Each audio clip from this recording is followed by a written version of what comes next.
এখন আমরা যদি বিশ্বাস করি যে আল্লাহর পক্ষ থেকে কোরআন নাজিল হয়েছে, তাহলে এটা তো মেনে নিতেই হবে যে কোরআনে যা আছে সব সত্য, তাই তো? আল্লাহ পাক কি মিথ্যা বলতে পারেন? নাউযুবিল্লাহ। এখন কোরআন এবং হাদিসের অনেক বিষয় আমরা প্রমাণ করতে সক্ষম হই আমাদের ক্ষুদ্র জ্ঞানে। আবার এমন অনেক বিষয় আছে যেগুলো আমরা আমাদের ক্ষুদ্র জ্ঞানে প্রমাণ করতে পারি না। যেমন ফেরেশতার অস্তিত্ব কি আমরা প্রমাণ করতে পেরেছি? আপনি কি ল্যাবে প্রমাণ করতে পারবেন? জিন জাতির অস্তিত্ব আমরা কি চোখে দেখে প্রমাণ করতে পারবো? কবরে আযাব দেওয়া হয়, আপনি কি এটা দেখে প্রমাণ করতে পারবেন? রূহ বা আত্মা বলে কিছু আছে আমাদের দেহের মধ্যে, এটা কি আপনি প্রমাণ করতে পেরেছেন? অনেক সময় মুমিন ব্যক্তি স্বপ্ন দেখে এবং স্বপ্নগুলো সত্য হয়, হয় কি না? এবং হাদিসে এসেছে শেষ জামানায় মুমিন ব্যক্তির স্বপ্ন কিন্তু সত্য হবে বেশি বেশি। তো এখন এই যে এমন কিছু বিষয় যেগুলো আমরা বাহ্যিক জ্ঞান দিয়ে প্রমাণ করতে পারছি না, কিন্তু আল্লাহ রাব্বুল আলামিন বলেছেন এগুলো সত্য, আমরা চোখ বন্ধ করে বিশ্বাস করি কি না? বিশ্বাস করেন কি না? জান্নাত দেখেছেন? জাহান্নাম দেখেছেন? না দেখে বিশ্বাস করি কি না? ইমানের কয়টা পিলার বলেন তো দেখে ভাই? কয়টা? ছয়টা। কয়টা? আল্লাহ বিশ্বাস, ফেরেশতাগণে বিশ্বাস, নবী রসুলগণে বিশ্বাস, আসমানি কিতাব সমূহে বিশ্বাস, পরকালের জীবনে বিশ্বাস, তাকদীর বা ভাগ্যের ভালো মন্দে বিশ্বাস। এই ছয়টার মধ্যে শুধু কোরআন এবং মুহাম্মদ সাল্লাল্লাহু আলাইহি ওয়াসাল্লামকে বাদ দিয়ে আপনি কোনোটাই দেখেন না। দেখেছেন? আল্লাহকে দেখেছেন? ফেরেশতা মণ্ডলী, আগের আসমানি কিতাবগুলো, মুহাম্মদ সাল্লাল্লাহু আলাইহি ওয়াসাল্লামকে সাহাবীরা দেখেছেন, আপনি কি দেখেছেন? আগের নবী রাসূলদেরকে দেখেছেন? পরকালের জীবন দেখেছেন? তাকদীর বা ভাগ্যের ভালো মন্দ দেখেছেন? এই যে না দেখে যে আমরা বিশ্বাস করছি, এটার নাম হচ্ছে গায়েবে বিশ্বাস। কিসে বিশ্বাস? এটাই আল্লাহ পাক বলছেন আলিফ লাম মিম যালিকাল কিতাব লা রাইবা ফিহ। আলিফ লাম মিম, এটা এমন একটা কিতাব যেই কিতাব নিয়ে কোনো সন্দেহ সংশয় নাই। হুদাল লিল মুত্তাকিন, এই কিতাব মুত্তাকিদেরকে পথ দেখাবে। কারা মুত্তাকি? আল্লাযীনা ইউমিনুনা বিল গায়বি, যারা এই অদৃশ্যে বিশ্বাস করে। বলেন সুবহান। আল্লাহ পাকের আদেশ পালন করার নিমিত্তে, তার ইবাদত করার নিমিত্তে আমরা আল্লাহ পাকের এই আদেশগুলোকে না দেখেই বিশ্বাস করি। এখন কিছু মানুষ বলতে পারে তাহলে এগুলোর বৈজ্ঞানিক ব্যাখ্যা কি? উত্তর হচ্ছে এই যে কোরআন এবং হাদিসের সব কিছুকে বৈজ্ঞানিক ব্যাখ্যার মানদণ্ডে উত্তীর্ণ হয়ে আসতে হবে জরুরি না এটা। কারণ বিজ্ঞানের অনুসিদ্ধান্তগুলো সময়ে সময়ে বদলে যায়। আল্লাহ রাব্বুল আলামিনের বিধান কখনো বদলাবে না ইনশাআল্লাহ। কথা কি বুঝতে পারছেন? আর আল্লাহ রাব্বুল আলামিন আমাদেরকে অসীম জ্ঞান দিয়ে সৃষ্টি করেন নাই, ক্ষুদ্র জ্ঞান দিয়ে সৃষ্টি করেছে। আমরা আমাদের ক্ষুদ্র জ্ঞানে এতটুকু প্রমাণ করতে পারবো না। ভালো করে বোঝেন, আমরা আমাদের ক্ষুদ্র জ্ঞানে এতটুকু প্রমাণ করতে পারবো না যে আগামীকাল আপনার সাথে কি ঘটবে। বলতে পারবেন? কেউ পারবে? তো যে মানুষ তার সাথে আগামীকাল কি ঘটবে সেটাই বলতে পারছে না, সেই মানুষ কি আল্লাহ রাব্বুল আলামিনের এই মহাবিশ্বের অসীম জ্ঞানের অতল তলে ডুব দিতে পারবে? আমি বলছিলাম ইমানের 6 পিলার কি আপনি চোখে দেখেছেন? তারপরে বিশ্বাস করি কিনা ভাই? আচ্ছা, এখন আমরা এই জায়গায় ছিলাম যে আল্লাহ পাকের জ্ঞানটা অসীম। আল্লাহ পাকের জ্ঞান কি ভাই? আমি অসীমের একটা উদাহরণ দিয়ে বোঝাচ্ছি। মনে করেন এখানে আমরা যারা উপস্থিত আছি, আমরা সবাই জান্নাতে চলে গেলাম, মনে করেন, আল্লাহ কবুল করুন। জান্নাতে যাওয়ার পরে কি সময় শেষ হয়ে যাবে, না সময় আরো চলতে থাকবে? আচ্ছা, জান্নাতে যাওয়ার পরে 1 কোটি, 2 কোটি, 5 কোটি, 10 কোটি, 100 কোটি বছর পর এই জান্নাতীরা কি করবে, কি খাবে, কোথায় ঘুরবে, কোথায় ফিরবে, আল্লাহ রাব্বুল আলামিন এখনই সেটা জানেন। আলহামদুলিল্লাহ, বলেন আল্লাহু আকবার। আল্লাহকে চিনি একটু, আল্লাহ পাক এখনই সেটা জানেন, এই মুহূর্তে জানেন। যদি এখানে কোনো ভাই থাকেন, ফর এক্সাম্পল অমুক ভাইয়ের নাম আব্দুল্লাহ, এই ভাই মনে করেন জান্নাতে যাবেন ইনশাআল্লাহ, কথার কথা বলছে, কথার কথা। এখন তিনি জান্নাতে যাওয়ার 100 কোটি বছর পরে কোন হুরের সাথে কোথায় ঘুরে বেড়াবেন আল্লাহ পাক এখনই তা জানেন।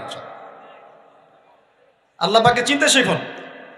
আবার আমাদের মধ্যে আল্লাহ না করুক কেউ যদি জাহান্নামে যায়, সে ব্যক্তি জাহান্নামে যাওয়ার কোটি কোটি বছর পর কি আযাব ভোগ করবে আল্লাহ পাক এখনই এই মুহূর্তে সেটা জানেন। আলহামদুলিল্লাহ।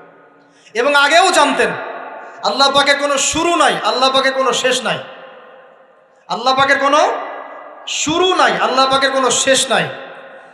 এমন নয় যে আল্লাহ পাক আমাদেরকে সৃষ্টি করে সৃষ্টিকর্তা হয়েছেন, রিজিক দাতা হয়েছেন, পালনকর্তা হয়েছেন, এমন নয়। সৃষ্টি করার আগে থেকেই আল্লাহ পাক সৃষ্টিকর্তা, পালনকর্তা, রিজিক দাতা সবকিছুই ছিলেন। বলেন আল্লাহু আকবার। আল্লাহ পাক একজন, তার কোনো শরীক নাই। আল্লাহ রাব্বুল আলামিনের জ্ঞান অসীম। এটার উদাহরণ হাদিসে দেয়া হয়েছে এভাবে যে মুসা এবং খিদির আলাইহিস সালাম নৌকায় সফর করছেন, একটা পাখি এসে নদী থেকে এক ফোঁটা পানি খেয়ে চলে গেল। তখন খিদির আলাইহিস সালাম বলছেন, হে মুসা, এই পাখিটা নদী থেকে যতটুকু পানি পান করতে পেরেছে, এই পানিটুকু হচ্ছে পুরো পৃথিবীর সমস্ত মাখলুকের জ্ঞান। আর এই পুরো নদীতে যত পানি আছে, এই সাগরে যত পানি আছে, এগুলো হলো আল্লাহ রাব্বুল আলামিনের জ্ঞান। আমি কি বুঝাতে পারছি ভাই? এখন সেই আল্লাহ রাব্বুল আলামিন যখন কোনো বিষয়কে সত্য বলবেন, সেটা সত্য কিনা? আল্লাহ পাক এখন বলছেন, আমি জিন আর মানব জাতিকে শুধু আমার ইবাদত করার জন্য সৃষ্টি করেছি। তার মানে জিন সত্য কিনা? আচ্ছা, একটু বলে দেই, মানুষের মধ্যে যেমন ভালো মন্দ আছে, জিন জাতির মধ্যেও কি আছে? ভালো মন্দ আছে। দুষ্ট জিন মানুষের ক্ষতি করার চেষ্টা করে। কি করে ভাই? এবং দিন দিন কিন্তু এর প্রভাবটা বাড়ছে। তো এখান থেকে বাঁচার জন্য কিছু প্রোটেকশন আগে বলে দেই, তারপর সামনে যাই। প্রত্যেক দিন সকালে এবং সন্ধ্যায় 3 বার করে সূরা ইখলাস পড়বেন। কুল হুয়াল্লাহু আহাদ, আল্লাহুস সামাদ, লাম ইয়ালিদ ওয়া লাম ইউলাদ ওয়া লাম ইয়াকুল লাহু কুফুয়ান আহাদ। সকালে সন্ধ্যায় কয়বার? 3 বার। আর 3 বার পড়বেন সূরা ফালাক, কুল আউযু বিরাব্বিল ফালাক, এই সূরা। আর 3 বার পড়বেন সূরা নাস, কুল আউযু বিরাব্বিন নাস। এটা প্রত্যেক ফরজ নামাজের পর একবার করে পড়বেন আয়াতুল কুরসি। আয়াতুল কুরসি কোন সূরা আছে? কত নম্বর আয়াত? মাশাআল্লাহ, 255। আল্লাহু লা ইলাহা ইল্লা হুয়াল হাইয়ুল কাইয়্যুম, এখান থেকে শেষ পর্যন্ত। আর কি করবেন? রাতের বেলা ঘুমানোর সময় পড়বেন সূরাতুল বাকারা, এর শেষের 2টা বা 3টা আয়াত। লিল্লাহি মা ফিস সামাওয়াতি ওয়া মা ফিল আরদ, এখান থেকে ফানসুরনা আলাল কওমিল কাফিরিন পর্যন্ত। নবী সাল্লাল্লাহু আলাইহি ওয়াসাল্লাম বলেছেন, রাতের বেলা কেউ যদি সূরা বাকারার শেষের এই 2টা 3টা আয়াত পড়ে ঘুমায়, সারা রাত আপনি যদি ইবাদতে থাকতেন যে নেকি পেতেন, এটা পড়ে ঘুমানোর ফলে সেই নেকি পাবেন ইনশাআল্লাহ। এখন বলেন দেখি, কতজনের সূরা বাকারার শেষের 3টা আয়াত মুখস্থ আছে? মাশাআল্লাহ। তো এখন বলেন আমাকে, আল কোরআনের আলো ঘরে ঘরে কি জ্বলবে? বলেন। শোনেন, আমার কথা রাগ করেন না। আমরা তো সবাই চাই যে আল্লাহর কোরআন আল্লাহর জমিনে প্রতিষ্ঠা লাভ করুক, চাই কি না? তাহলে সবার আগে নিজের মধ্যে কোরআন কায়েম করতে হবে। কোথায়? আগে নিজের উপর কোরআন কায়েম করুন, নিজের উপর সুন্নাহ কায়েম করুন, নিজের উপর দিন কায়েম করুন। ইনশাল্লাহ দিন ঘরে ঘরে পৌঁছে যাবে ইনশাল্লাহ। প্রত্যেক ঘরের মানুষ এই নিয়াত করতে পারি কি ইনশাআল্লাহ যে আমরা সবাই কোরআন পড়া শিখবো ইনশাআল্লাহ? কোরআনের বাছাই করা কিছু আয়াত অন্তত মুখস্থ করবো ইনশাআল্লাহ। পুরা কোরআন তোমাদেরকে মুখস্থ করতে বলছি না, হয়তো অনেকে পারবে না, যারা পেরেছে তারা সৌভাগ্যবান, আলহামদুলিল্লাহ। কমপক্ষে সূরা বাকারার শেষের 3টা আয়াত পারবো না ভাই? আয়াতুল কুরসি পারবো না? সূরা ফালাক, সূরা নাস, সূরা ইখলাস, সূরা কাফিরুন, সূরা হাশরের শেষের 3টা আয়াত, সূরা কাহাফ এর প্রথম 10 শেষ 10 আয়াত, সূরা কাহাফ প্রথম 10 শেষ 10 আয়াত, সূরা সাফফাত এর প্রথম 10 আয়াত, সূরা আর রহমান, সূরা ইয়াসিন, সূরা মুলক। এই যে কমন জিনিসগুলো, এগুলো মুখস্থ করতে পারবো না ভাই ইনশাআল্লাহ? আল্লাহ পাক সবাইকে তৌফিক দান করুন, বলি আমিন। আর এখন যারা বিয়ে শাদী করেন নাই, নিয়াত করেন যে আপনাদের ঘরে যে সন্তান আসবে, আচ্ছা সন্তানের আগে বউয়ে আসে নাকি? আচ্ছা, যারা বিয়ে শাদী করেন নাই নিয়াত করেন, দিনদার, মুত্তাকি, পরহেজগার, কোরআনওয়ালা মেয়ে ছাড়া বিয়ে করার দরকার নেই। বাস বাস বাস বাস বাস। শোনেন, এর মানে এই নয় যে খালি মাদ্রাসার মেয়েদেরকে বিয়ে করবেন, বরং এমন অনেক দিনী বোন আছেন আমাদের, স্কুল কলেজ ইউনিভার্সিটিতে পড়েন, তারা অনেক বেশি দিন চর্চা করেন। মাশাআল্লাহ। আমি বলেছি কোরআনওয়ালা, দিনদার, পর্দাশীল নারী বিয়ে করবেন। এবং দ্বিতীয় নিয়াত করেন, যে সন্তানই হবে কমপক্ষে একটা সন্তানকে হাফেজে কোরআন বানাবেন ইনশাআল্লাহ, একটা সন্তানকে আলেম বানাবেন ইনশাআল্লাহ।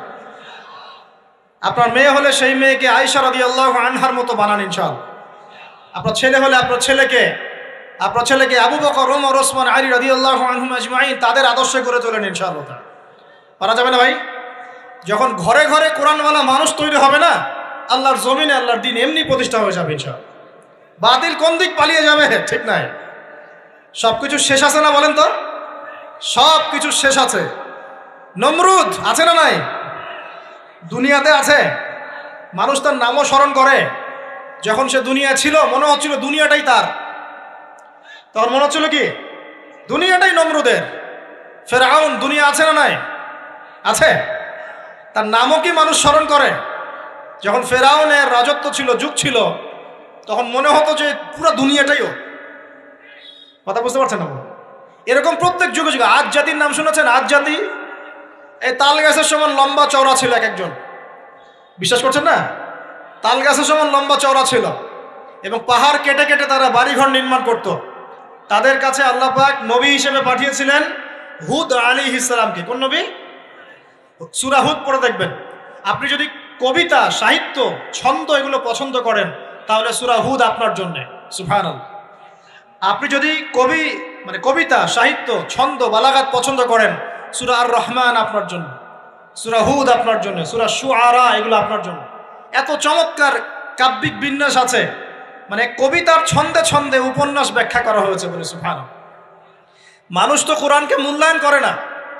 আমি লাস্ট জুমার খুতবার একটা লেকচারে বলেছিলাম, সূরা ইউসুফ, এই যে এখন সারা বিশ্বে অর্থনীতি নিয়ে যে কত কথা হচ্ছে, অর্থনৈতিক সংকট, এইটা সেটা বলা হচ্ছে না, সবার ঘরে ঘরে এগুলো আলোচনা হয় তো মাশাআল্লাহ। আপনি বিশ্বাস করেন সূরা ইউসুফের মাত্র 4টা আয়াতের মধ্যে আল্লাহ পাক এই পুরো বিশ্বের অর্থনৈতিক সমস্যার সমাধান দিয়ে দিয়েছে। বলে দিব কি সমাধান? পরে বলছি। আগে আপনাদের এই পয়েন্টটা শেষ করি। ঘরে ঘরে কোরআনওয়ালা মানুষ তৈরি হবে তো ইনশাআল্লাহ। আল্লাহ কবুল করুন, বলি আমিন। কোরআনের এই বিশেষ সূরাগুলো মুখস্থ করতে পারবো তো ইনশাআল্লাহ ভাই? এগুলো নিয়মিত চর্চা করলে আপনাকে দুষ্ট জিন, জাদু, বদনজর এগুলো গ্রাস করবে না ইনশাআল্লাহ। আরেকটা বইয়ের নাম বলে দেই, বই কিনবেন। আমি যে প্রত্যেকটা লেকচারে একটা একটা করে 2টা করে বইয়ের নাম বলি, বইগুলো কিনবেন আল্লাহর রাস্তায়। আজকে শুধু একটা বইয়ের নাম বলবো না, আজকে আমি এমন একজন রাইটারের নাম বলে দিব যে রাইটারের সবগুলো বই বাসায় কিনবেন আপনারা ইনশাআল্লাহ। যদি আপনি এই রাইটারের, এই আলেমের সবগুলো বই বাসায় রাখতে পারেন এবং চর্চা করতে পারেন, ইনশাআল্লাহ আপনি সিরাতুল মুস্তাকিমেই থাকবেন ইনশাআল্লাহ। আমি আপনার জিম্মেদার হচ্ছি ইনশাআল্লাহ। যদি আপনি পথভ্রষ্ট না হয়ে যান, এই বইগুলোতে এত চমৎকার করে গাইডলাইন দেয়া আছে, আপনি ইনশাআল্লাহ সঠিক পথেই থাকবেন। নামটা বলে দিব। সবার প্রিয় আলেম, পুরো বিশ্বের, শুধু বাংলাদেশের নয়, অন্যতম একজন প্রিয় আলেম, বিদগ্ধ আলেমে দ্বীন আল্লামা মুফতি তকি উসমানী দামাত বারাকাতুহু। নাম শুনেছেন? এই নামটা শুনেছেন? আচ্ছা, তার অনেক বই আছে, প্রায় 200, 300, 400।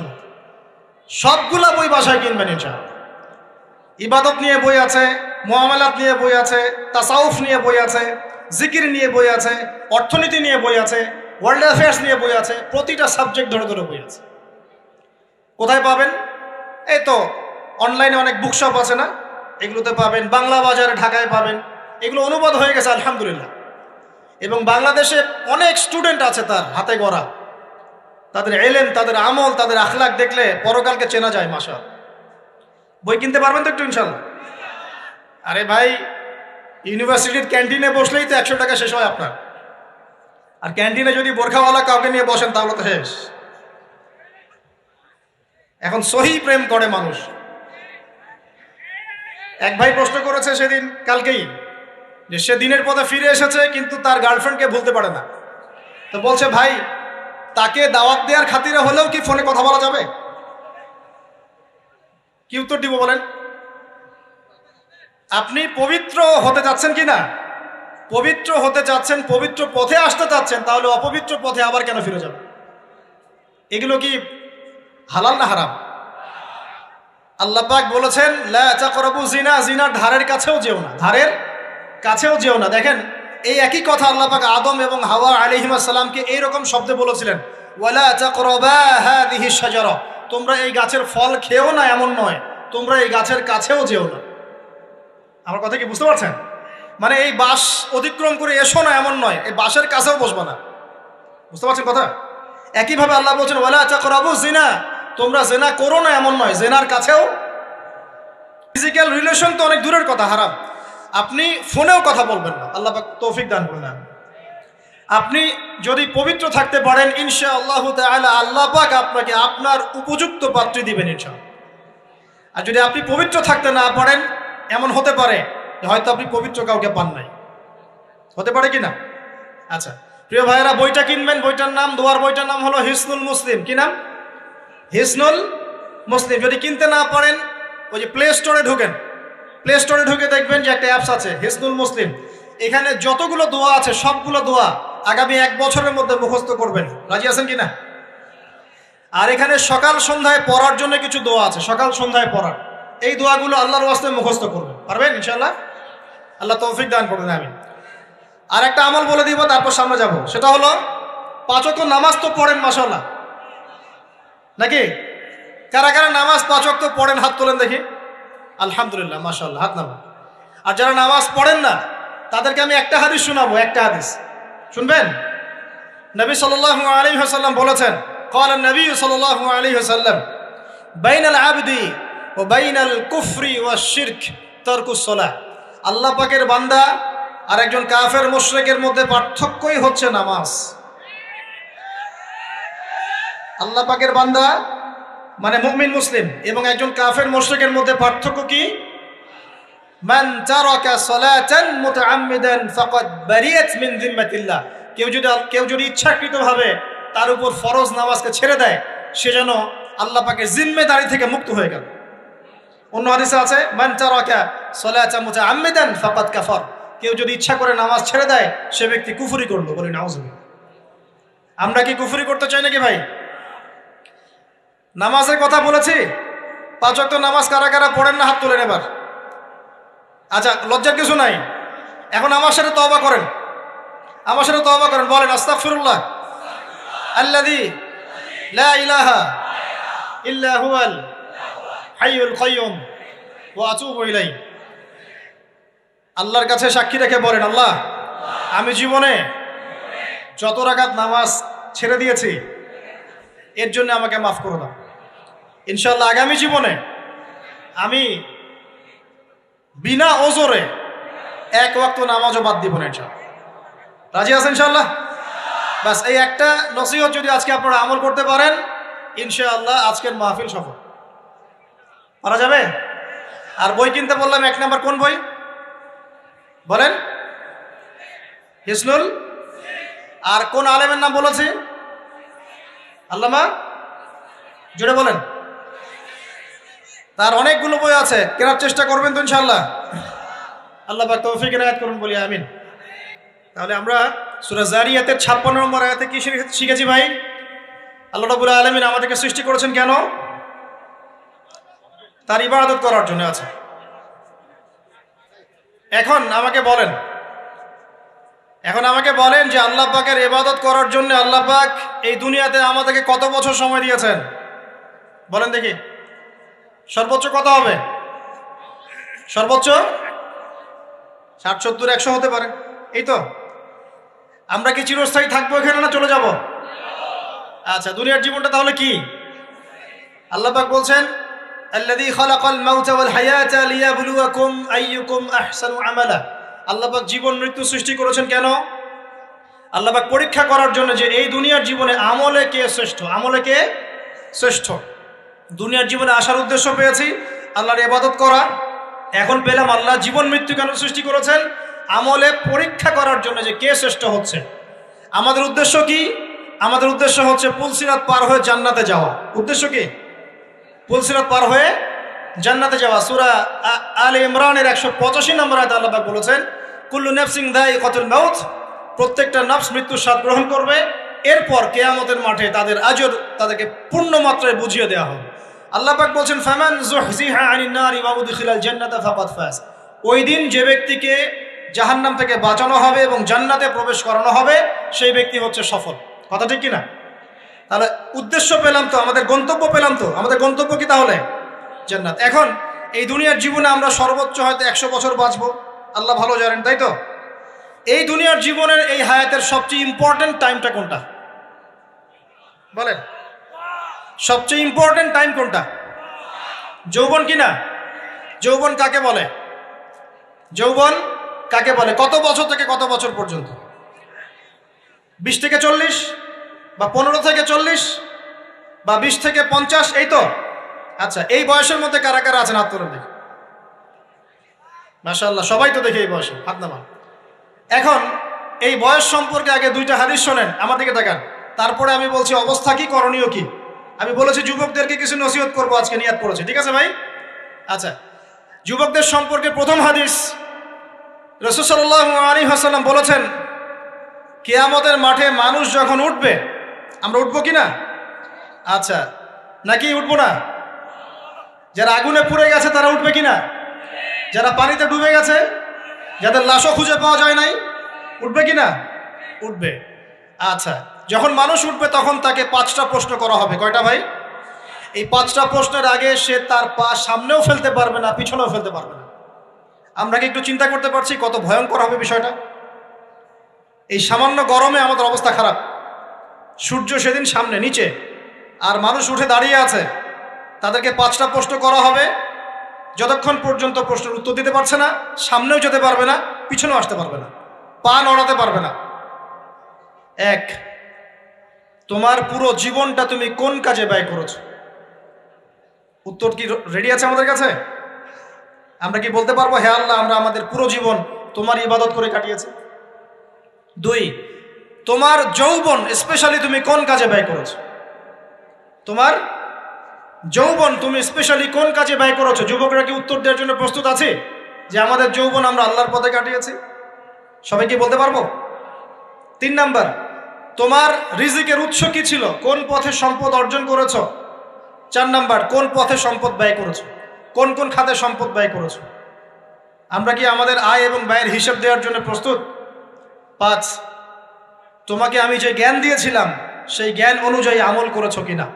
আল্লাহ পাক আমাকে আপনাদের সবাইকে তৌফিক দান করুন, জানা অনুযায়ী আমল করার তৌফিক দান করুন। এই 5টা প্রশ্নের মধ্যে যৌবনকাল ইম্পর্টেন্ট কিনা ভাই? গুরুত্বপূর্ণ কিনা?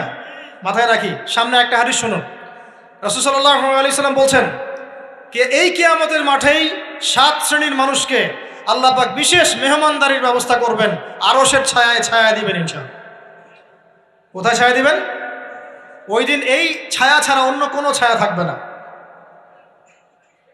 নবী সাল্লাল্লাহু আলাইহি ওয়াসাল্লাম বলছেন, তার মধ্যে প্রথম শ্রেণী হচ্ছে ইমামুন আদিল, ন্যায়পরায়ণ শাসক। ন্যায়পরায়ণ, আচ্ছা, ন্যায়পরায়ণ শাসকের একটা এক্সাম্পল দেই। মক্কার জাহেলি যুগে সাহাবীরা ঈমান নিয়ে এসেছেন, বাস তাদের উপর নির্মম নির্যাতন শুরু হয়ে গেছে, আবু জেহেল, আবু লাহাব, উতবা, শাইবা। তখন সাহাবীরা আল্লাহ রাসূলের কাছে এসে বলছেন, ইয়া রাসূলুল্লাহ, আপনি একটু বদদোয়া করেন, তাদের উপর বদদোয়া করেন, আমরা তো আর পারছি না। নবী সাল্লাল্লাহু আলাইহি ওয়াসাল্লাম বললেন, তোমরা মক্কা থেকে হিজরত করে হাবাসায় চলে যাও। কোথায়? হাবাসা। হাবাসা মানে হচ্ছে আবিসিনিয়া। আবিসিনিয়া মানে এখনকার ইথিওপিয়া, ইরিত্রিয়া। নাম শুনেছেন কি? বিশেষ কোচিং তো করছেন অনেকে। আফ্রিকা মহাদেশের একটা ছোট্ট দেশ ইরিত্রিয়া, ওখানে চলে যাও। তখন বলেছিলেন তিনি হাবাসায় চলে যাও। সাহাবীরা জিজ্ঞাসা করছেন, হাবাসায় কেন? নবী সাল্লাল্লাহু আলাইহি ওয়াসাল্লাম বলছেন, সেখানে একজন খ্রিস্টান ন্যায়পরায়ণ শাসক আছেন, যার রাজ্যে কেউ জুলুমের শিকার হয় না। কি বললাম বলেন তো? হাবাসা কে আছেন? একজন মুসলিম না খ্রিস্টান? খ্রিস্টান ন্যায়পরায়ণ শাসক আছেন, যার রাজ্যে কেউ জুলুমের শিকার, মুসলমান নন এমন একজন শাসকের প্রশংসা করে আমাদের নবীজি বললেন, তার রাজ্যে কেউ জুলুমের শিকার হয়। সুবহানাল্লাহ। সাহাবীরা সেখানে হিজরত করলেন। নেতৃত্ব দিয়েছেন জাফর বিন আবি তালিব রাদিয়াল্লাহু আনহু। সেই সাহাবী বাদশাহ নাজাশী, তার নাম ছিল বাদশাহ নাজাশী, তার সামনে দাঁড়িয়ে সূরা মারিয়াম তেলাওয়াত করেছিলেন। ওই সূরা মারিয়ামে ইয়াহইয়া, জাকারিয়া, ঈসা, তার মা, এই গল্প ঘটনাগুলো আছে। এই সূরার তেলাওয়াত শুনে বাদশাহ নাজাশীর চোখ দিয়ে পানি পড়তে পড়তে দাড়ি ভিজে গিয়েছে। সুবহানাল্লাহ। শেষে তিনি ঈমান নিয়ে আসেন, মুসলমান হন, আলহামদুলিল্লাহ। আমাদের নবীজি তার জানাজার নামাজ পড়েছিলেন, আমাদের নবীজি তার গায়েবানা জানাজার নামাজও পড়েছেন, বলেন সুবহানাল্লাহ। এখানে একটা পয়েন্ট খালি বলতে চাই, একজন অমুসলিম শাসক সম্পর্কে আমাদের নবীজি মন্তব্য করেছিলেন তার রাজ্যে কেউ জুলুমের শিকার হয় না। আর আজকের দিনে সারা বিশ্বের কোনো কোনো ক্ষেত্রে মুসলিম শাসকদের ব্যাপারেও এই কথা বলা যায় না যে তার রাজ্যে কেউ জুলুমের শিকার হয়। আল্লাহ পাক বলছেন আরশের ছায়া আমি ছায়া দিব 7 শ্রেণীর মানুষকে। কয় শ্রেণী? তার মধ্যে প্রথম শ্রেণী হচ্ছে ইমামুন আদিল, ন্যায়পরায়ণ শাসক। আল্লাহ পাক আমাদের সমস্ত শাসকদেরকে ন্যায়পরায়ণ হওয়ার তৌফিক দান করুন। 2 নাম্বার, সেই যুবককে আমি সেখানে আশ্রয় দিব যেই যুবক তার যৌবনকালটা আল্লাহর পথে কাটিয়ে দিয়েছে। এবার কি হাদিসটা আপনি পেয়েছেন? এর আগের হাদিস কি শুনলেন? পা নড়াতে পারবেন না যতক্ষণ পর্যন্ত এই প্রশ্নের উত্তর না দিচ্ছেন যৌবনকাল কোন পথে ব্যয় করেছেন। এখন যদি আল্লাহর পথে ব্যয় করেন তাহলে আরশের ছায়া ছায়া পাচ্ছেন, আলহামদুলিল্লাহ। বাকিগুলো কারা কারা একটু বলে দেই। 3 নাম্বার হচ্ছে সেই ব্যক্তি যে একজন আরেকজনকে মহব্বত করে, এক ব্যক্তি আরেক ব্যক্তিকে মহব্বত করে শুধুমাত্র আল্লাহর সন্তুষ্টির জন্য। কথা কি বুঝতে পারছেন? এই মহব্বত আবার এই ছেলে মেয়ের ফ্রি মিক্সিং না। কথা বুঝতে পারেননি? দিনের খাতিরে মহব্বত, আল্লাহর জন্য মহব্বত, আল্লাহর জন্য। এখানে 4 নাম্বার এমন ব্যক্তি যে এত গোপনে দান করে যে তার বাম হাত জানে না ডান হাত কি দান করেছে। আমরা তো এখন 1 টাকা দান করলে 100 টাকা ফুটাই। ফেসবুক আছে, মারাত্মক একটা জিনিস ফেসবুক, মানে এটা মানুষকে আর মানুষ রাখে নাই। যে ব্যক্তি ফেসবুকে আসক্ত তার সাথে কথাবার্তা বলা, লেনদেন, চলাফেরা খুব ডিফিকাল্ট। মানে কি বোঝেন আগে কথাটা? কেন ডিফিকাল্ট? কারণ সে এত বেশি আসক্ত এখানে যে পান থেকে চুন খসলে সে আপনাকে পাবলিকলি ধুয়ে রেখে দিবে। কিছু হইলে আপনাকে ফেসবুকে টেনে নিয়ে আসবে, ফেসবুকে সবাইকে বলবে উনি আমার সাথে এই কাজ করছে। আপনি বলারও টাইম পাবেন না যে আপনি নির্দোষ। তো খুব মুশকিল না এগুলা? আল্লাহ মাফ করুক আমাদেরকে। এমনভাবে দান করে যে বাম হাত জানে না ডান হাত কি দান করছে। 5 নাম্বার এমন ব্যক্তি যে এটা যুবক, এটাও যুবক, যাকে কোনো সুন্দরী নারী আহ্বান করছে জিনার জন্যে, সুন্দরী উচ্চ বংশের নারী, যে আসো আমার সাথে জেনা করো। ওই যে ইউসুফ আলাইহিস সালামের মতো, মনে আছে? ইউসুফ আলাইহিস সালামের ঘটনা মনে আছে?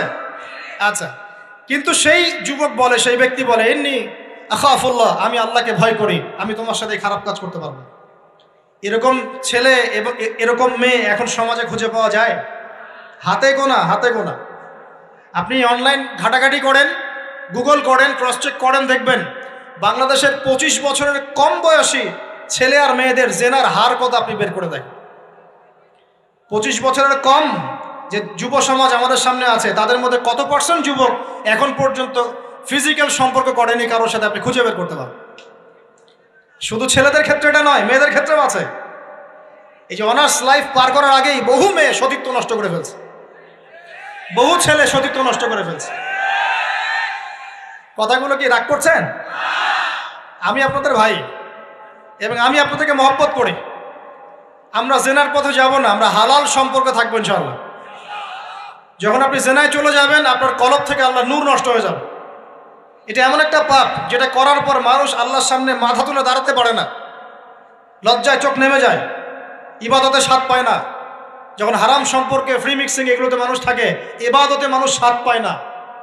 দিনের পর দিন ইবাদত করে মনোযোগ আসে না, মন লাগে না, চোখ দিয়ে একটু পানি বের হয় না, আল্লাহর জন্য কাঁদতে পারে না, কারণ মনের মধ্যে তো নূর নাই। আর যখন একটা মেয়ে বেপরদায় থাকে, অনেক ইবাদত করলেও তার এই বেপরদায় থাকার কারণে সমাজের বহু মানুষের চোখের জেনা হয়ে যায়। এতে করে ওই সব মানুষের পাপের ফল এই মেয়েটাকে ভোগ করতে হয়। এবং মানুষের চোখের বদনজর লাগে, ওই মেয়ে অসুস্থ হয়ে পড়ে মানসিকভাবে, শারীরিকভাবে। আমি আমাদের যুবক ভাই এবং যুবক বোনদেরকে রিকোয়েস্ট করব, আল্লাহর ওয়াস্তে চরিত্রটাকে পবিত্র রাখার চেষ্টা করুন। আল্লাহ পাক তৌফিক দান করলেন। এই যুবককে আল্লাহ পাক আরশের ছায়া ছায়া দিবেন যে একটা মেয়েকে পেয়েও আল্লাহর ভয় তাকে ভোগ করে নাই। আল্লাহ পাক এরকম যুবক ঘরে ঘরে তৈরি করুন। তাহলে কি করবেন ভাই? হালাল উপার্জনের ব্যবস্থা করবেন, ব্যাস সরাসরি বিয়ে করে ফেলবেন। পরিবারকে বোঝানোর চেষ্টা করবেন, না বুঝলে আন্দোলন শুরু করবেন যে আমি জেনা করতে চাই না, আমি বিয়ে করতে চাই, বিয়ে আমার দেওয়ানি লাগবো, এরকম। ব্যাস তারপর দেখবেন বাপ মা কেমন করে বিয়ে না দেয়। আল্লাহ সাহায্য করবে ইনশাআল্লাহ। আল্লাহ আমাদের যুবক ভাইদেরকে চরিত্র হেফাজত করার স্বার্থে বিয়েকে সহজ করে দিন। আমি আবার কাউরে নিয়ে পালায় যায় না, ওই কাজ করতে যায় না কিন্তু আবার, ঠিক আছে? কারণ এভাবে কোর্টে গিয়েও যদি একটা মেয়ে বিয়ে করে, এই বিয়ের জায়েজ না জায়েজ নিয়ে অনেক কথা আছে। অতএব এইসব ঝুঁকির মধ্যে যাবেন না, বাসায় বোঝানোর চেষ্টা করবেন। আর এক শ্রেণীর ব্যক্তি আছে যাদেরকে আল্লাহ পাক আরশের ছায়া ছায়া দিবেন। তারা কারা? যারা গোপনে আল্লাহকে স্মরণ করে কাঁদতে পারে। বলি সুবহানাল্লাহ। এখন এই দুটো হাদিসের মধ্যে যুবকদের অবস্থান কি পেয়েছেন? আচ্ছা, আরেকটা শোনাই এবার। নবী সাল্লাল্লাহু আলাইহি ওয়াসাল্লাম বলেছেন, 5টা জিনিস আসার আগেই 5টা বিষয়কে মূল্যায়ন করো। 1, তোমার বার্ধক্য আসার আগেই তোমার যৌবনকে মূল্যায়ন করো। যৌবনের গুরুত্ব পেলেন তো এবার? তোমার মৌত আসার আগেই তোমার জীবনকে মূল্যায়ন করো। অসচ্ছলতা আসার আগেই সচ্ছলতাকে মূল্যায়ন করো। অসুস্থতা আসার আগেই সুস্থতাকে মূল্যায়ন করো। এবং এই যে কথাটা বললাম যে তোমার বার্ধক্য আসার আগেই যৌবনকালটাকে মূল্যায়ন করো। এই হাদিসগুলোর মধ্যে আমরা সংক্ষিপ্ত পরিসরে যৌবনকালের গুরুত্ব পাচ্ছি কিনা ভাই? এখন এই যৌবনকালটা আমাদের কাটানো উচিত আল্লাহ পাকের ইবাদতের মধ্য দিয়ে। এই যৌবনকালটা আমাদের কাটানো উচিত কয়েকটা বিষয়ের মধ্য দিয়ে। তার মধ্যে আমি 10টা পয়েন্ট আপনাকে বলবো। কয়টা ভাই? 10টা। 1, এই যৌবনকালে সবার আগে আমাদের কর্তব্য হচ্ছে দ্বীনের ইলম অর্জন করা। কি করা ভাই? দ্বীনের ইলম অর্জন বলতে আমি কি বোঝাচ্ছি? দ্বীনি ইলম অর্জন বলতে আপনাকে আমি বোঝাচ্ছি যে কমপক্ষে কোরআনটুকু তেলাওয়াত করতে শিখুন, হাদিসগুলো পড়তে শিখুন, ইসলামী বইপত্র পড়াশোনা করুন, পাশাপাশি জেনারেল সাবজেক্টগুলোও পড়াশোনা করুন। এদিকে আপনি এগিয়ে যান, এদিকেও এগিয়ে যান, দুই দিকে আগাতে থাকেন। এর পাশাপাশি বরেণ্য ওলামায়ে কেরামদের সোহবতে থাকার চেষ্টা করেন। যারা রিনাউন্ড এবং বরেণ্য ওলামায়ে কেরাম, তাদের সোহবতে থাকার চেষ্টা করেন। ইলম অর্জনের অনেক ধাপ আছে। শুরু করেন কোরআন তেলাওয়াত দিয়ে, তারপরে আস্তে আস্তে হাদিসে যান, কোরআনের তাফসিরে যান, ইতিহাস পড়েন, ইসলামের ইতিহাস পড়েন, ইসলামিক অর্থনীতি পড়েন, রাসূলের জীবনী সিরাত পড়ে দেখেন, ইসলামিক ফিখের বইগুলো পড়ে দেখেন। আস্তে আস্তে গ্র্যাজুয়ালি আপনি সামনে যান। এই সিলেবাসটা আপনি কোত্থেকে পাবেন? এই সিলেবাসটা দেখবেন প্রত্যেক জেলায় জেলায় বরেণ্য কওমি ওলামায়ে কেরাম আছেন না, তাদের সাথে পরামর্শ করবেন, আপনাকে সুন্দর সিলেবাস করে দেবে ইনশাআল্লাহ। এইভাবে আপনি পড়াশোনা করবেন এবং ওস্তাদের সাথে থেকে পড়াশোনা করবেন। একা একা সব কিছু করা যায়? একা একা সব কিছু করা যায় না। একটা সিলসিলা লাগে, একটা ওস্তাদের সোহবত লাগে নাকি?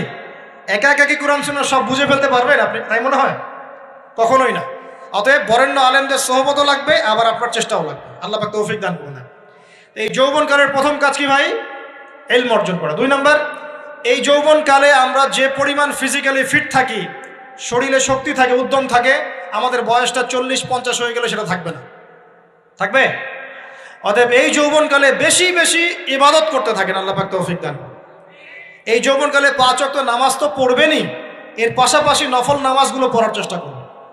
এর পাশাপাশি আপনি চেষ্টা করবেন তাহাজ্জুদের ওয়াক্তে একটু নামাজ পড়ার জন্য, কমপক্ষে 2 রাকাত, কমপক্ষে 2 রাকাত, অ্যাটলিস্ট 2 রাকাত নামাজ তাহাজ্জুদের সময় পড়ার চেষ্টা করি। আল্লাহ আমাকে তৌফিক দিক, আপনাদের সবাইকে তৌফিক দান করুন। ওই সময় আপনি যে দোয়াই করবেন আল্লাহর কাছে কবুল হবে ইনশাআল্লাহ। যে দোয়াই করবেন আল্লাহ কবুল করবেন ইনশাআল্লাহ। যদি আপনার রিজিকটা কি হয়? হালাল হয়। হারাম রিজিক দিয়ে ইবাদত কবুল হয়?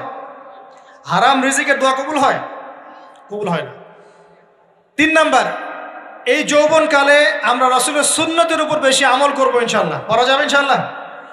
তাহলে নিয়াত করতে পারি যে ইনশাআল্লাহ চেহারাগুলো পরিবর্তন হবে। চেহারা পরিবর্তন মানে কি? হ্যাঁ, রাখা যাবে না? এখনো গজায় নাই। প্রত্যেক সপ্তাহে আপনাকে নবীর সুন্নতের উপর এরকম করে কুরবানি এবং জবাই করতে কে বলেছে? নবী সাল্লাল্লাহু আলাইহি ওয়াসাল্লামের সুন্নতকে জবাই করাটা কি ভালো কাজ? হ্যাঁ বলেন তো। আমরা তো এমন অনেক নাপিত ভাইদেরকে চিনি যারা এই ধরনের বক্তব্যগুলো শুনে আলহামদুলিল্লাহ জীবন পরিবর্তন করেছেন। তার দোকানে লিখে দিয়েছেন এখানে চুল কাটা হয়, দাড়ি শেভ করা হয় না। খুশি হন নাই? মুসলিমদের কথা বলছি, অমুসলিমদেরকে নিয়ে আমাদের চিন্তা নাই তো? চিন্তা আছে। একটা কথা মনে রাখবেন, একটু কথাটা মনের কান দিয়ে শোনেন। দাড়ি হচ্ছে একমাত্র ভিজিবল সুন্নত। দাড়ি হচ্ছে একমাত্র ভিজিবল সুন্নত। ভিজিবল মানে কি? যা দেখা যায়। দাড়ি একমাত্র ভিজিবল সুন্নত, দৃশ্যমান সুন্নত, যেটা নিয়ে আপনি আমি কবরে যাবো ইনশাআল্লাহ। আর কোন সাইন দেখে বোঝার বুদ্ধি নাই এই ব্যক্তি কত বড় মুসলিম, কত বড় সুন্নতের পাবন ছিল। খালি কপালের সেজদার দাগ আর চেহারার দাড়ি বাকি থাকবে। কথা বুঝতে পারছেন ভাই? নিয়াত করা যায় একটু দাড়ি ছেড়ে দিব, নাকি দাড়ি রাখলে চাকরি পাবেন না? দাড়ি রাখলে মেয়ে দিবে না নাকি? তো যে মেয়ে দাড়ি রাখলে বিয়ে করতে চায় না তাকে বিয়ে করারও দরকার নাই। আর দাড়ি রাখলে যে চাকরি আপনাকে ছাড়তে হয় ওই চাকরিও করার দরকার নেই। চাকরির মধ্যে সব রিজিক আপনার মনে হয়? রিজিকের সবচেয়ে বড় অংশ আছে কিসের মধ্যে? বিজনেসের মধ্যে। যারা বিজনেস করে তাদের আন্ডারেই লক্ষ লক্ষ মানুষ চাকরি করে। বাংলাদেশে যে ইকোনমিক সিস্টেম, এই ইকোনমিক সিস্টেমের মূলে কারা জানেন? ব্যবসায়ীরা। কারা? বড় বড় ব্যবসায়ীরা।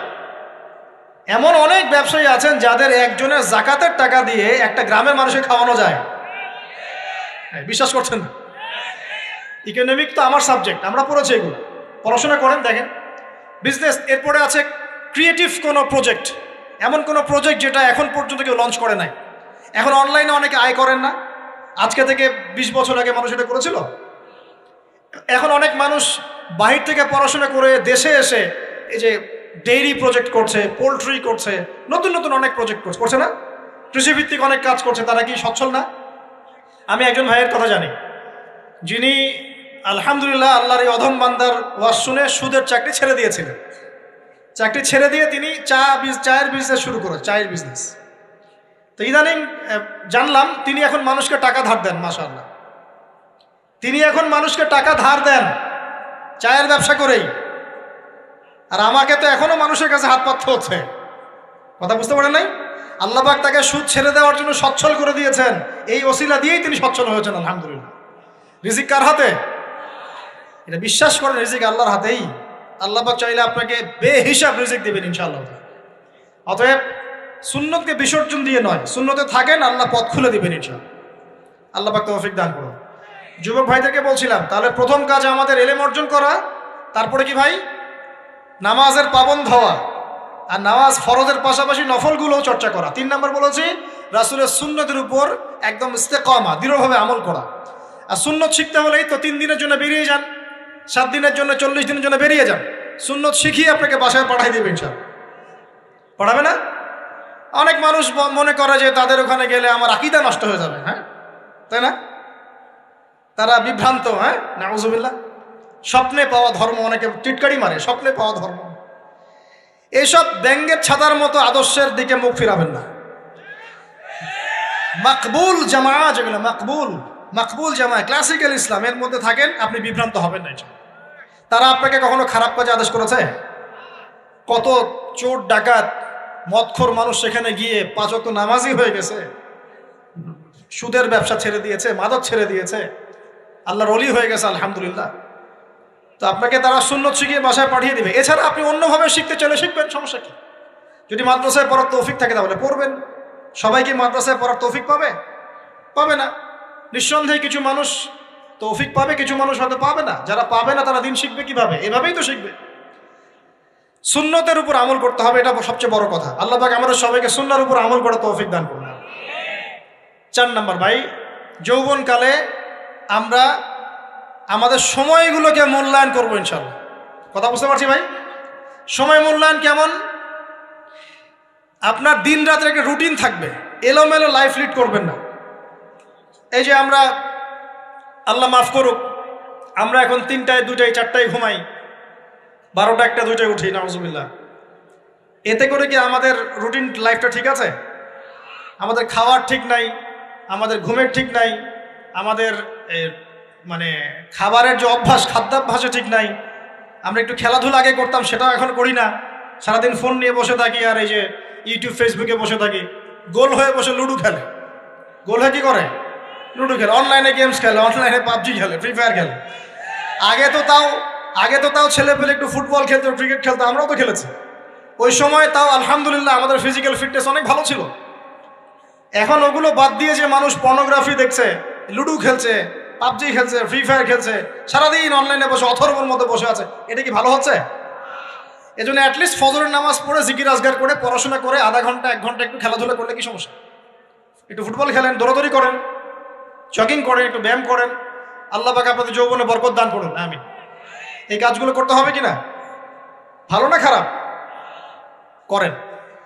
আর নিয়মতান্ত্রিক লাইফ লিড করবো আমরা, নিয়মতান্ত্রিক। আমার জীবনে একটা রুটিন থাকবে, এই রুটিনের বাইরে যাব না। পড়াশোনার রুটিন থাকবে, খেলার বা এক্সারসাইজ রুটিন থাকবে, খাওয়া দাওয়ার রুটিন থাকবে, দাওয়ার রুটিন থাকবে, আমি আলেমুল আমাদের কাছে যাব, এই রুটিন থাকবে। একটা রুটিন লাইফ লিড করবেন, এলোমেলো জীবনযাপন করবেন না। আল্লাহ পাক আমাকে তৌফিক দান করুন, আপনাদের সবাইকে তৌফিক দান করুন। কয়টা বলেছি ভাই? বলেন। 6 নাম্বার, যৌবনকালে সবচেয়ে বেশি বেঁচে থাকবো নারীর ফিতনা থেকে। কি থেকে ভাই? যৌবনকালে সবচেয়ে বেশি বেঁচে থাকবো কি থেকে? একটা হাদিস বলি, নবী সাল্লাল্লাহু আলাইহি ওয়াসাল্লাম বলেছেন, মা তারাকতু বা'দি ফিতনাতান আদাররু আলা রিজালি মিনান নিসা। আমি আমার পরে, নবীজি বলছেন, আমি আমার পরে পুরুষদের জন্য নারীদের চেয়ে ভয়ঙ্কর কোনো ফিতনা রেখে যাই নাই। কেমন ফিতনা?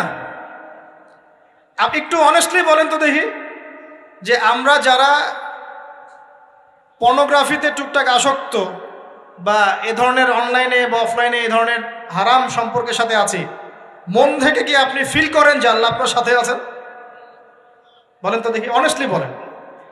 আপনি যখন নামাজ পড়ে বাসায় ফিরে যান, ফিরে যেতে যেতে যদি আপনার চোখে খারাপ কিছু পড়ে, আপনার মনের নূরটা নষ্ট হয়, আপনি বুঝতে পারেন না? বুঝতে পারেন না?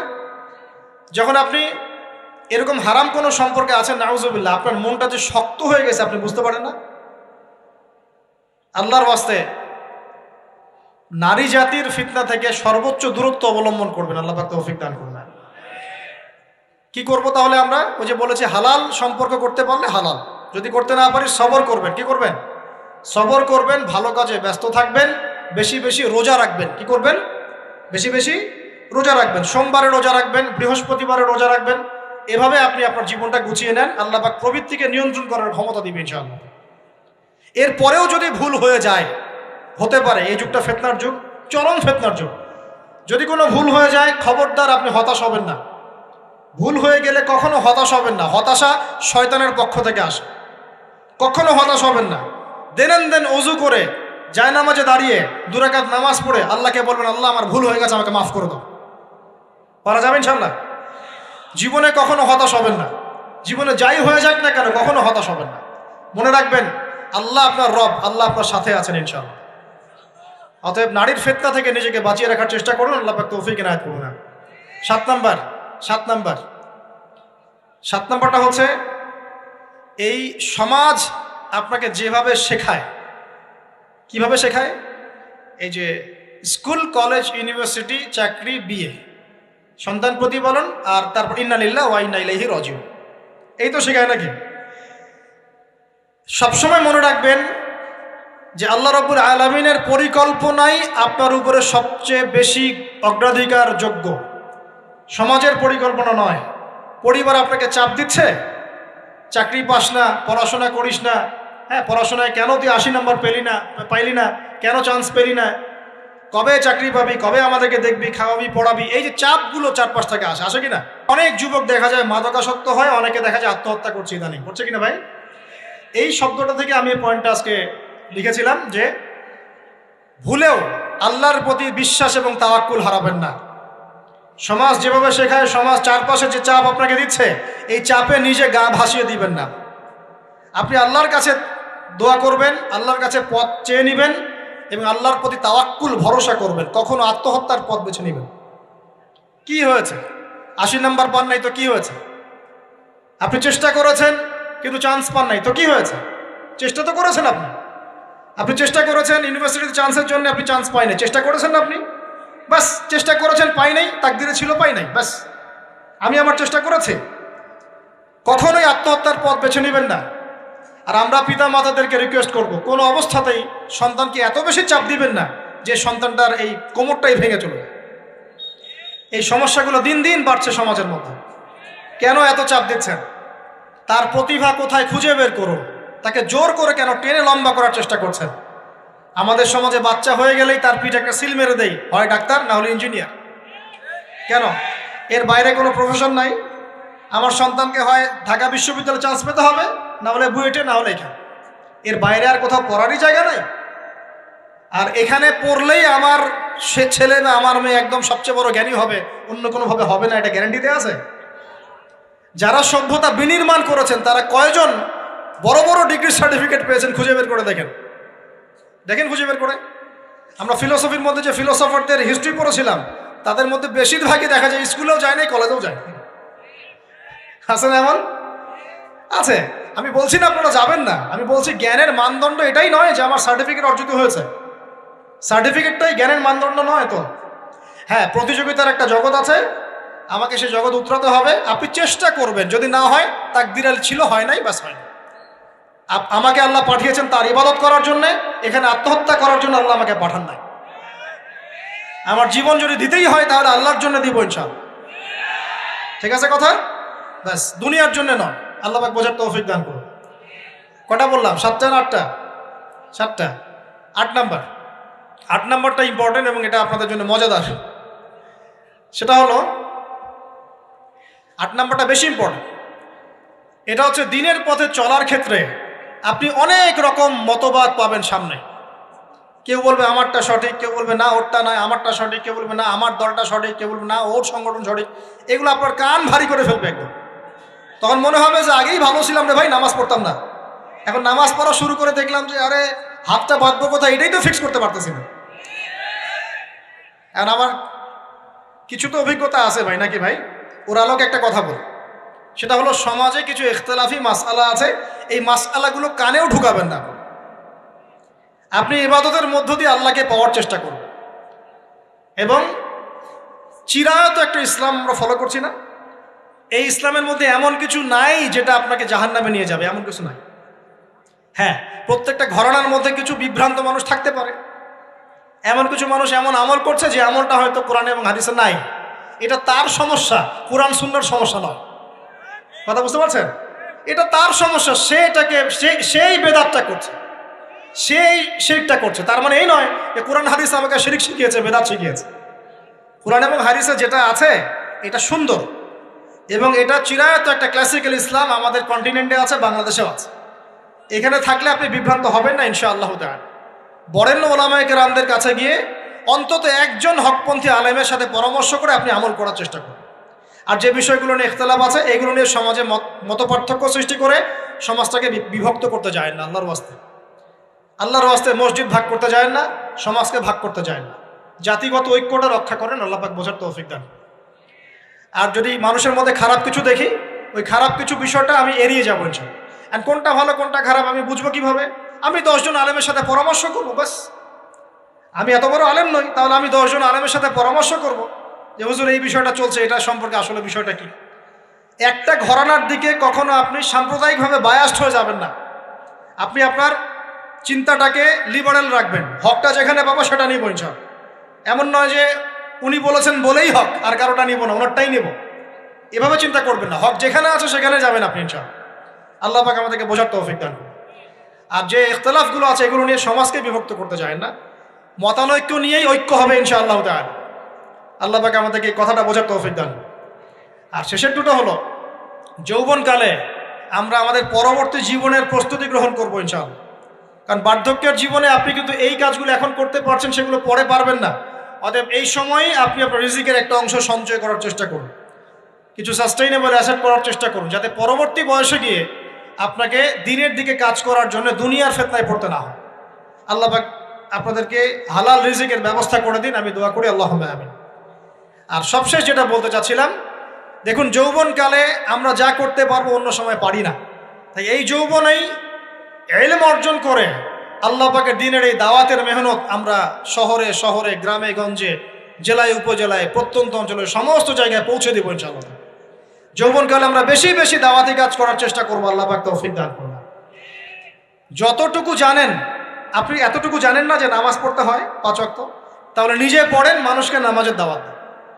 আপনি এতটুকু জানেন না যে ভাই সুদ খাওয়া হারাম, জানেন কি না ভাই? ব্যাস আপনি মানুষকে বলেন যে ভাই হালাল খাই, সুদ না খাই।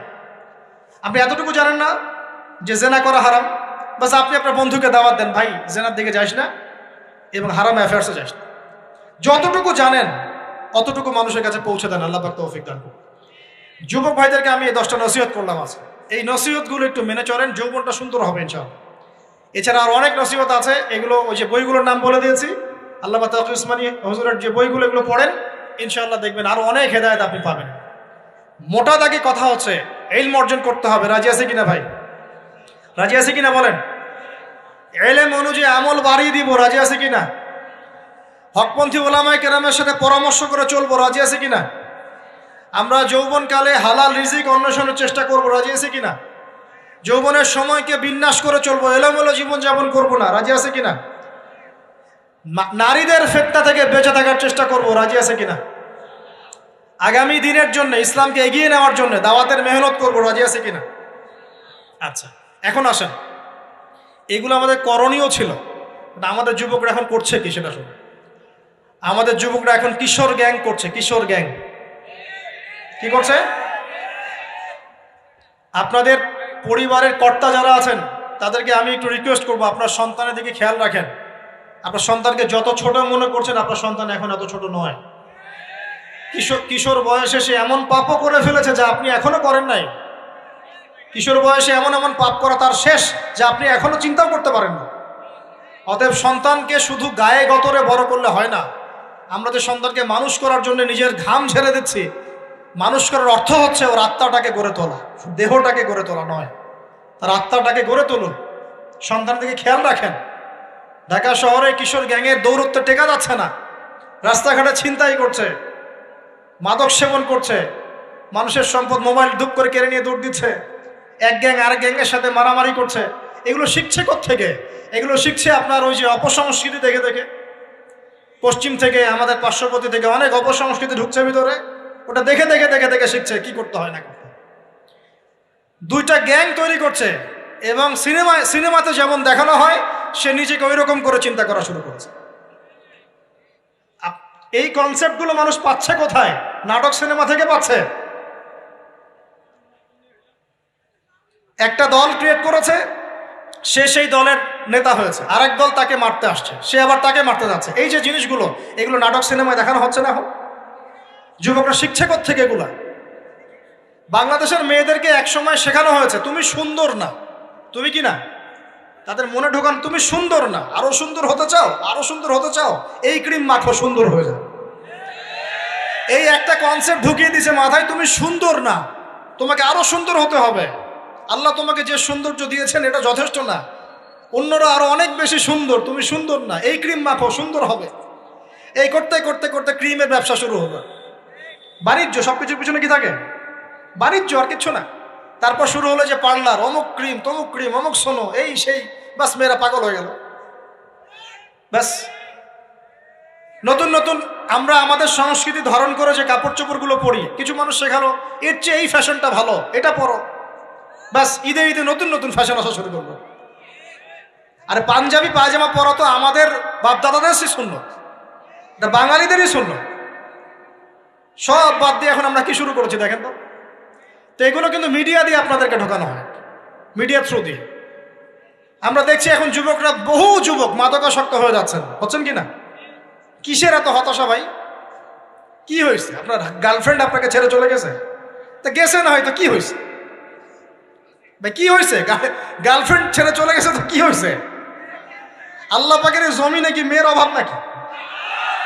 40 জন নারীর দায়িত্ব একটা ছেলেকে নিতে হবে সে জামানায়, মানে মা, বোন, ফুপু, খালা, স্ত্রী, এই সব মিলে 40 জন কাঁধে উঠে যাবে। এখন ঘরে ঘরে মেয়েদের সংখ্যা বাড়ছে না?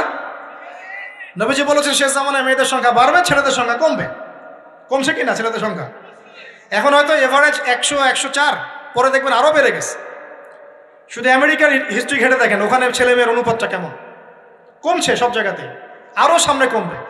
তো একজন গার্লফ্রেন্ড আপনাকে ছেলে চলে গেছে, ব্যাস জীবনটা উৎসর্গ করে দিতে হবে তার জন্য?